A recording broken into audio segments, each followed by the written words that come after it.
All right, well, what do these government workers do once they are hired? Well, they work from home.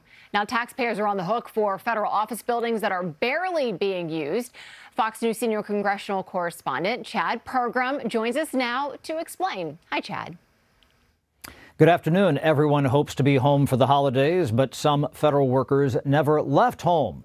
Some Republican lawmakers say federal employees are not returning to the office in numbers they'd like to see.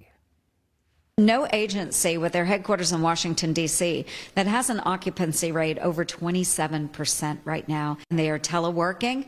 And yet, you know what, Chad? They're still receiving location pay for Washington, D.C., which is extremely expensive.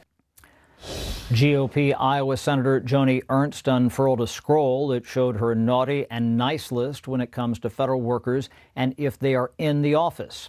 Ernst found that the Department of Housing and Urban Development used a scant 7% of its office space after the pandemic. Lawmakers wonder how much work is getting done. It's not going to function effectively. I mean, it's been proven, yeah, that you can do a certain amount of work from home, but you're not going to be as efficient and effective if you're in the office being there, especially when you work in an agency that is dealing with the general populace on a day-to-day basis. But ironically, it was Congress which passed a law encouraging federal telework in 2010. One government observer says lawmakers are not focusing on the right things.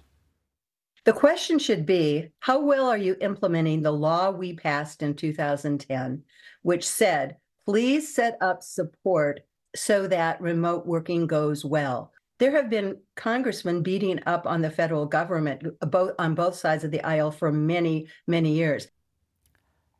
Most congressional aides are now back on Capitol Hill. A recent survey found a 60% increase of all offices having a telework policy, and 20% did not. Lydia? Chad, it sounds like there's going to be a lot of coal delivered for being on Joni Ernst's naughty list this year. Chad Pergram there live for us. Thank you so much.